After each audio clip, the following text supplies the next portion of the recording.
Warahmatullahi wabarakatuh. Perkenalkan, saya Munajat Subiroke. Di sini berperan sebagai psikolog ataupun konselor. Assalamualaikum warahmatullahi wabarakatuh. Perkenalkan, nama saya Ardika Umar Triwibowo. Di sini saya berperan sebagai klien. Jadi, Pak, gimana kabarnya hari ini? Alhamdulillah baik. Alhamdulillah. Di sini perkenalkan ya Mas, sebelumnya saya Munajat Subiroke yang akan mendampingi Mas hari ini. Saya di sini sebagai psikolog atau konselor yang akan mendampingi Mas kurang lebih selama 50 menit. Oh iya Pak. Sebelumnya boleh perkenalkan diri Mas dulu. Oh ya, perkenalkan Pak. Nama saya Ardika Umar Triwibowo, bisa dipanggil Dika.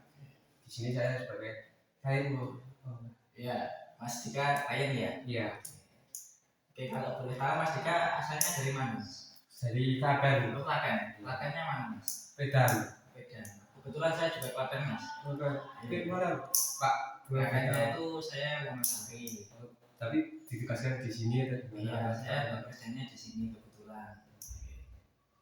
Oke, Mas Dika ini sekarang sedang bersekolah atau sudah bekerja? Oh, kebetulan sudah bekerja. Sudah bekerja ya. Bekerja. Oke. Baik Mas Dika, di sini kita ngobrol santai saja ya. Iya. Untuk informasi yang Mas Dika keluhkan atau sampaikan terkait masalah yang Mas Dika alami, boleh disampaikan dengan bebas, tidak perlu khawatir terkait data informasi yang Mas Dika sampaikan akan kami jaga kerahasiaannya. Jadi untuk kerahasiaannya insya Allah aman. Iya Pak, terima kasih Pak. Oke. Saya cerita padanya. Oke. Kalau boleh tahu Mas Dika masalahnya kenapa Mas? Boleh diceritakan? Dulu dan mungkin kayak Mas kerja ya Mas, kayak Pak maaf Pak, pas kerja itu apa? Pas kerja itu kan habis lulus, sebelum lulus kan hasilnya langsung pengen kuliah, terus karena keterbatasan ekonomi dan saya memahami ekonomi keluarga, terus langsung kerja. Nah, setelah kerja kan awalnya belum ada planning kerja itu ngapain kan belum ada Pak. Nah, dari kerja di situ emang tuntutan kerja, karena tuntutan kerja dan saya kaget gitu. Kagetnya gini, kayak harus kerja itu harus target berapa gitu kan, terus badan saya belum beradaptasi dengan baik dengan terus sampai rumah itu rasa capek, ngeluh dan punya tenaga dan sebalik itu saya kan kayak punya sedikit kekecewaan kayak kegagalan apa kayak pernah ngikutin kayak ujian ketika itu gagal terus. Nah sebalik itu bersamaan sama tuntutan yang kerja tadi ya capek gitu menunggu, terus banyak pikiran juga di rumah ya, kayak mentalnya nggak baik gitu loh.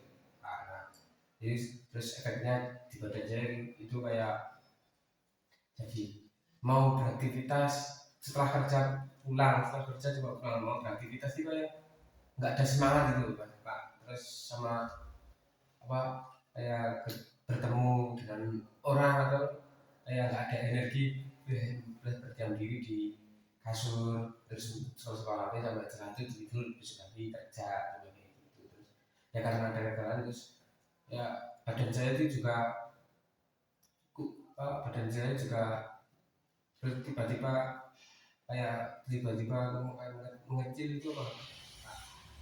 Berat badan berkurang ya Pak, kayak berat badan turun drastis dan itu sampai ditanya orang tua saya, kenapa kok kamu kelihatan sekarang itu lebih banyak diam dan tiba-tiba badanmu berkurang, padahal saya nggak ngerasa kayak kurang, kayak itu kayak sama aja gitu, padahal nggak kayak saya nggak merasa badan saya berkurang, tapi lihat dari orang tua saya terus teman-teman kita bilang ada yang kurang, terus apa kamu punya penyakit atau apa cerita, terus saya memikirkan yang orang tua tadi bilang, terus saya mengecek di puskesmas cek badan emang berkurang dan saya terus berpikir ke belakang kayak oh ya ini kan karena ini itu apa ya Pak?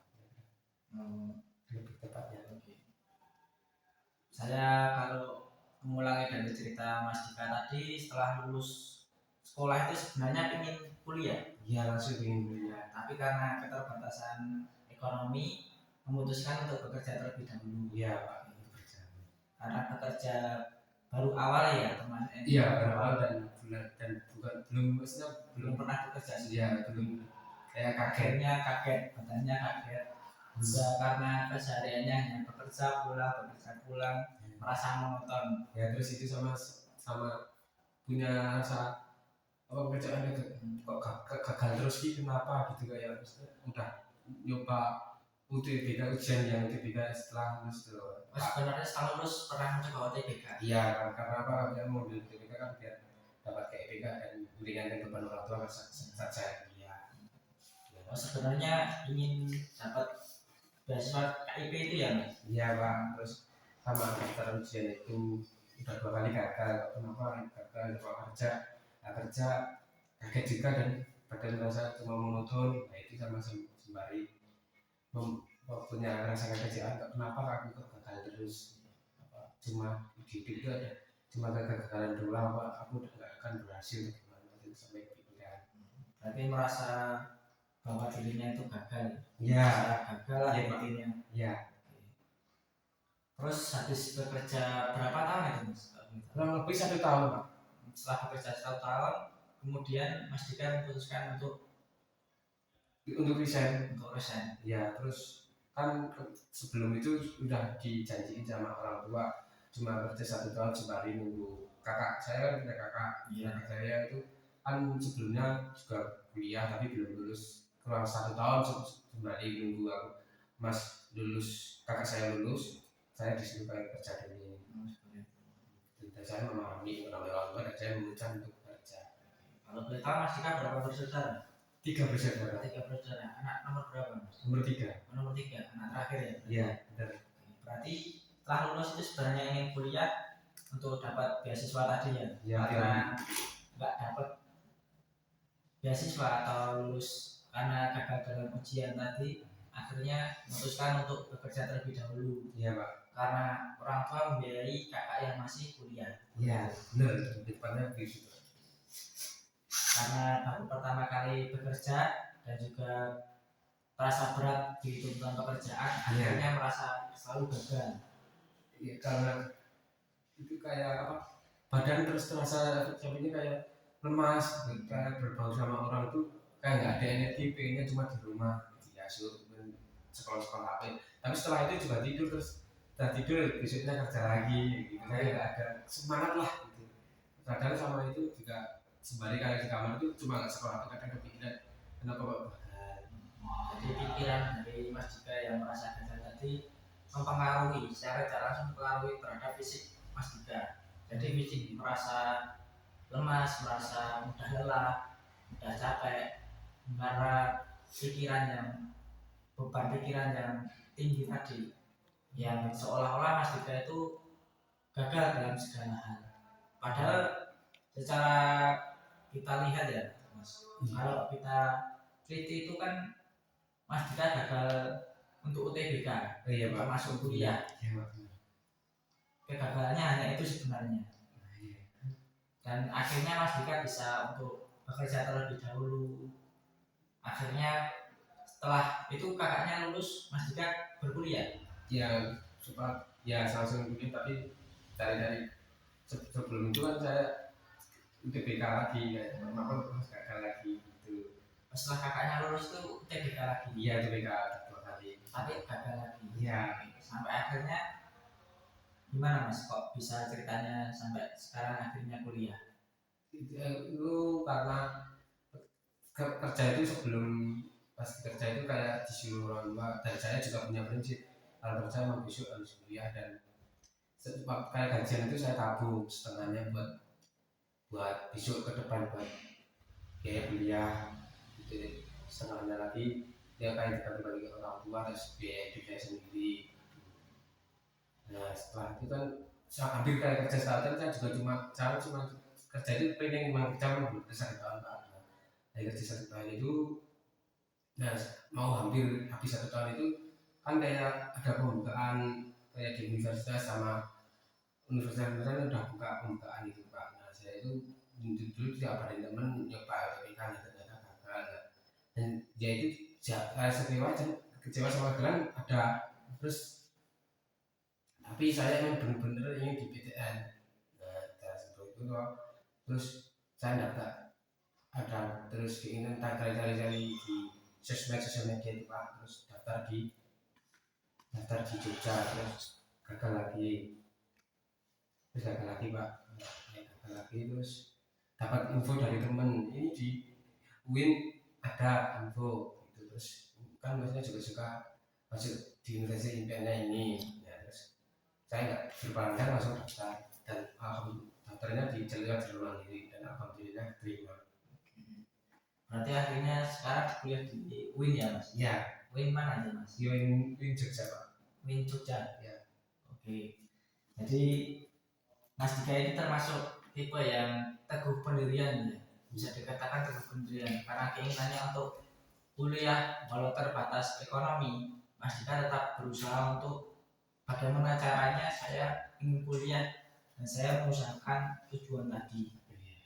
Dan sisi lainnya dari pihak keluarga itu, dari pengamatan saya Mas, menurut cerita Mas Dika tadi termasuk yang suportif atau mendukung, memperhatikan Mas Dika dari suportif, jadi mendukung apa yang keinginan Mas Dika jika itu baik, selama itu baik. Juga keluarga termasuk tipe yang mendengarkan, memperhatikan juga. Bisa dilihat dari cerita Mas Dika tadi, ketika orang tua dan orang-orang sekitar memperhatikan Mas Dika bahwa terlihat lebih kurus, berat badannya berkurang, kan itu bisa menunjukkan bahwa orang tua dan lingkungan Mas Dika itu peduli.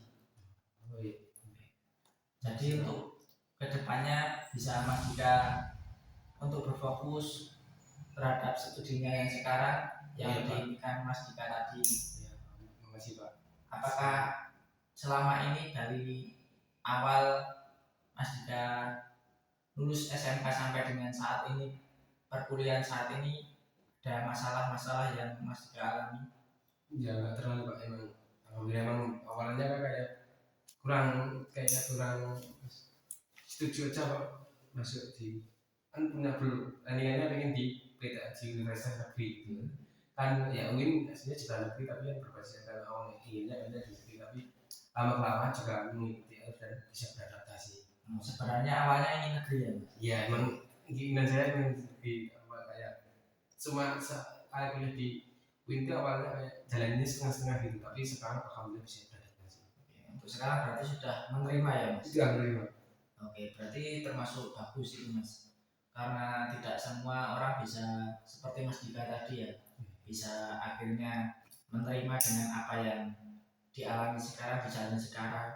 Kalau sudah Mas Dika menerima, sudah bagus untuk diri Mas Dika sendiri, dan juga untuk kedepannya bisa Mas Dika bukan hanya menerima tapi juga meningkatkan lagi semangat Mas Dika untuk berkuliah tadi. Oh iya Pak. Supaya Mas Dika juga tidak kedepannya tidak kecewa lagi, tidak merasakan kegagalan yang Mas Dika rasakan sebelumnya. Oh iya Pak. Setelah lulus SMP kan Mas Dika merasa kegagalan karena UTBK. Ya benar Pak.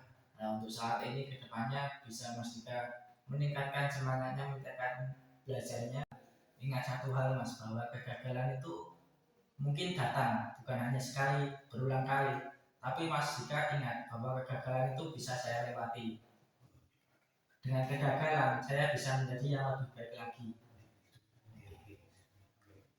Terima kasih Pak. Oke, sama-sama Mas Dika. Dan saya ingat selalu pesan Bapak ini. Ya, terima kasih juga karena sudah mau untuk datang berkonsultasi ke kami.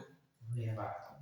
Di sini kami juga mengucapkan terima kasih lagi dan selamat sampai jumpa di perjalanan. Semoga selamat sampai di rumah ya Mas. Iya Pak, makasih sama-sama Pak. Dan saya mau izin mau pamit ya Pak. Jika ada keperluan lagi untuk konsultasi ke depan bisa hubungi layanan kami secara langsung Mas. Oh iya Pak, dan insya Allah besok mau kalau ada apa-apa dan ingin mau sering sedang minta atau mau minta solusi, tak kesini lagi dan bertemu dengan Bapak. Karena saya sudah cocok. Baik Mas Dika. Isi ya Pak Jumlah Bulan. Berarti ya Mas. Ya. Assalamualaikum warahmatullahi wabarakatuh.